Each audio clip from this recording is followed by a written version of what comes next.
Hello friends, welcome back to our channel on Amit poetry. पिछले काफ़ी कुछ दिनों से सरस्वती पूजा, गणतंत्र दिवस और कई अलग अलग श्राद्ध कार्यक्रमों में सम्मिलित हुआ। कल हमारे एक दोस्त की एंगेजमेंट थी, तो कई अलग अलग तरह की गतिविधियों में शामिल होने के कारण मैं अपने इस चैनल पर काफ़ी दिनों से वीडियो नहीं डाल पा रहा था। उसके लिए मुझे खेद है, बट उम्मीद करता हूँ कि आने वाले समय में मैं रेगुलर इस पर वीडियो डाल सकूँगा। जैसा कि अगर कोई ख़ास दिन होता है तो मैं, जैसे गणतंत्र दिवस हुआ या सरस्वती पूजा हुआ, उसकी ढेरों शुभकामनाएँ आप सबों के साथ साझा करता हूँ।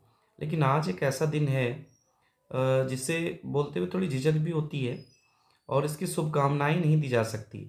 आप सभी लोगों को पता है कि आज राष्ट्रीय कैंसर दिवस है और इस कैंसर जो विश्व कैंसर दिवस है आज का दिन 4 फरवरी। और हम सबों ने अपने कई परिचितों को इस कैंसर नामक महामारी में खोया है और इसका गम हम सबों को सताता है।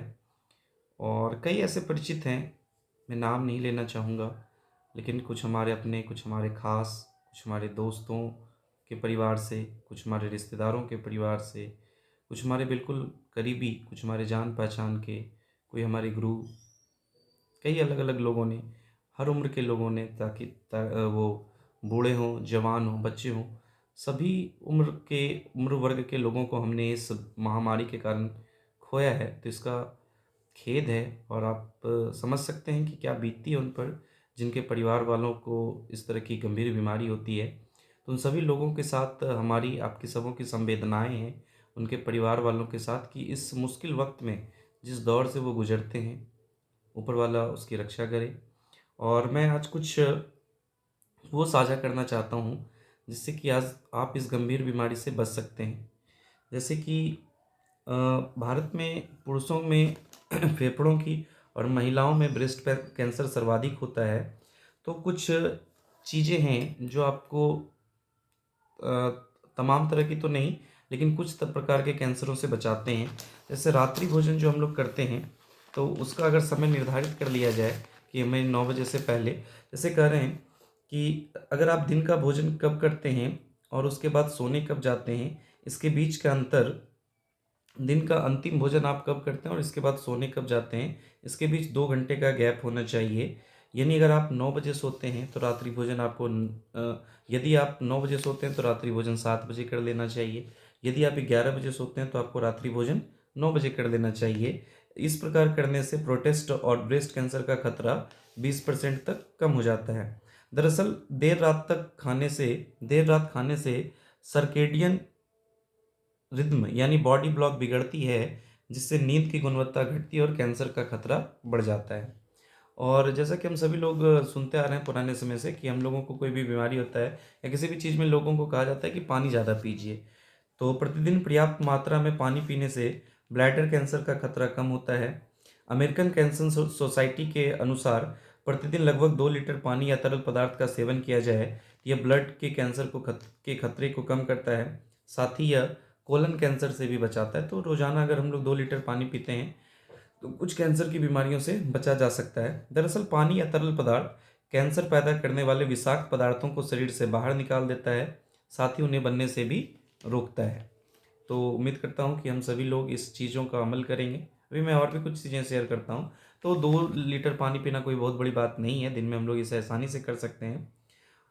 लंच ब्रेक में 30 मिनट वॉक पेट के और लीवर के कैंसर से हमें बचा सकते हैं। 5 किलोमीटर प्रति घंटा की रफ्तार से की गई वॉक को मॉडरेट इंटेंसिटी एक्सरसाइज माना जाता है। अमेरिकन कैंसर सोसाइटी के अनुसार यदि सप्ताह में 5 दिन लंच ब्रेक के दौरान 30 मिनट की वॉक भी कर ली जाए तो लीवर, पेट, किडनी, ब्रेस्ट सहित 13 तरह के कैंसर का खतरा घटता है। दरअसल वॉकिंग से कैंसर पैदा करने वाले हार्मोन्स घटते हैं। वॉक का फायदा ब्रेस्ट कैंसर से बचाव में ज़्यादा होता है। और आपने सुना होगा, once daily an apple keeps the doctor away. मतलब अगर रोजाना हम लोग एक सेब खाते हैं तो वो हमें डॉक्टर से दूर रखता है। ये चीज़ हमें कैंसर से भी दूर रखता है। रोजाना एक सेब खाने से फेफड़े के कैंसर का खतरा 25% तक कम हो जाता है। ऐसे ही पाचन नली के कैंसर का खतरा 50% कम और ब्रेस्ट कैंसर का खतरा 20% तक कम होता है। इसके अलावा आंत और मुंह के कैंसर का भी खतरा घटता है।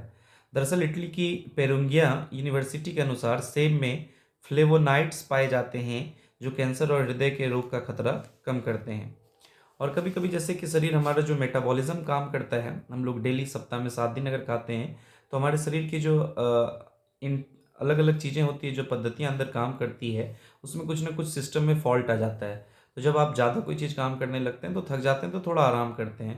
तो इस तरह से हमारे शरीर के अंदर पेट को, अमाशय को, आंत को, ये सबको भी आराम देने से भी कुछ लाभ होता है। तो सप्ताह में हम लोगों को 1 दिन उपवास करना चाहिए। तो कहते हैं कि कैंसर कोशिकाएं जीवित रहने के लिए ग्लूकोज पर निर्भर रहती है। Cancer treatment centre of America के अनुसार सप्ताह में 1 दिन उपवास शरीर में कैंसर के खतरे को न केवल कम करता है, बल्कि यदि शरीर में कैंसर है तो उससे बढ़ने से भी रोकता है। दरअसल उपवास के दौरान रक्त में ग्लूकोज की मात्रा कम हो जाती है, जिससे कैंसर कोशिकाओं की ग्रोथ रुकती है। और कई ऐसी चीज़ भी हैं जो हम अपनी रोज़मर्रा की ज़िंदगी में उपयोग करते हैं।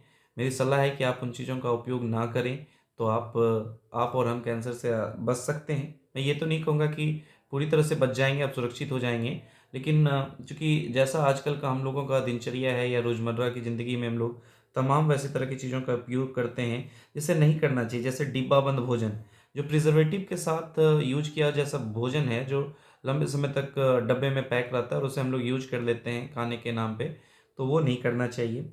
रूम फ्रेशनर, हम लोग अपने घर में रूम फ्रेशनर यूज़ करते हैं, तो सुगंध के लिए उसमें फॉर्मल्डिहाइड या नैप्थलीन जैसे पदार्थों का उपयोग किया जाता है।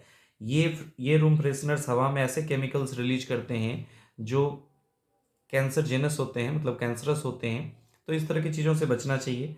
माउथ फ्रेशनर, बालों की डाई, टैल्कम पाउडर, इस तरह की चीज़ों से, कई अलग-अलग तरह की चीज़ों से, कई अलग-अलग के प्रभाव से कैंसर के जीवाणु या विषाणु उत्पन्न होते हैं। तो इस तरह के चीज़ों से हमें बचना चाहिए ताकि हम इस गंभीर बीमारी से बच सकें। और कई ऐसा चीज़ है जो आपके शरीर में अगर होता है तो आपको मतलब ये तो नहीं कह सकता हूँ कि कैंसर हो जाएगा। मतलब एक सिम्पटम है, एक छोटा-सा सिम्पटम है कि साइंस डेली के अनुसार शरीर में होने वाले बदलावों को अगर समय से पहचान लिया जाए तो कैंसर को समय रहते पहचाना जा सकता है।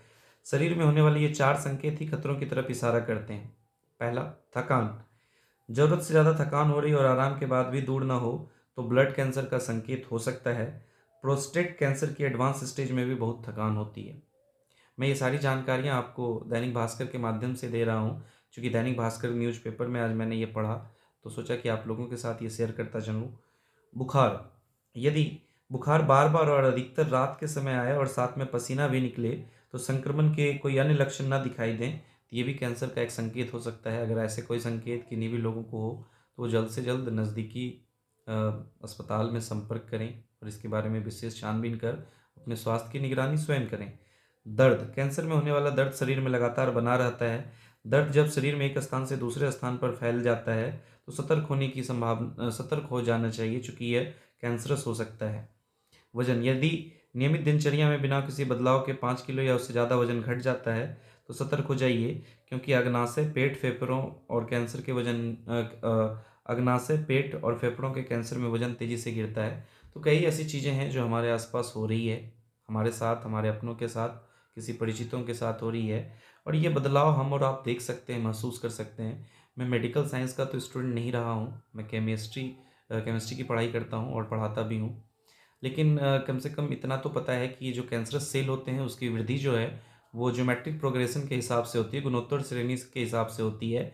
कि अगर आज 1 सेल है तो कल 2, फिर 4, फिर 8, तो इसकी इंक्रीजिंग जो है वो काफ़ी तेज़ी से होता है इनका इंक्रीमेंट, और एक हद के बाद अगर ये काफ़ी बढ़ जाए तो इसे रोकना काफ़ी मुश्किल होता है। तो अगर प्राइमरी स्टेज में अगर इस बीमारी का पता चल जाए तो रोगी को बचाया जा सकता है, अन्यथा देर होने पर जान जा सकती है या तरह-तरह की तमाम तमाम तरह की मुश्किलात आ सकती हैं। तो मेरी आप सबों से ये निवेदन है या गुज़ारिश है कि अगर आपके इर्द-गिर्द या आपके जान-पहचान का कोई भी ऐसा शख़्स हो, जो इस तरह की समस्याओं से जूझ रहा है, तो उनके प्रति आप अपनी संवेदनाएँ व्यक्त करें, उनके साथ अच्छा समय बिताएँ, और कहते हैं ना, laughing is the best exercise, best healing in the world. तो हँसना सिखाएँ, उनको खुश रखें, ताकि वो अधिक से अधिक समय, जो भी कभी-कभी हम लोग सुनते हैं ना, डॉक्टर ने उन्हें कह दिया कि वो आखिरी स्टेज पर है और 2-3 महीने ही बिता पाएँगे।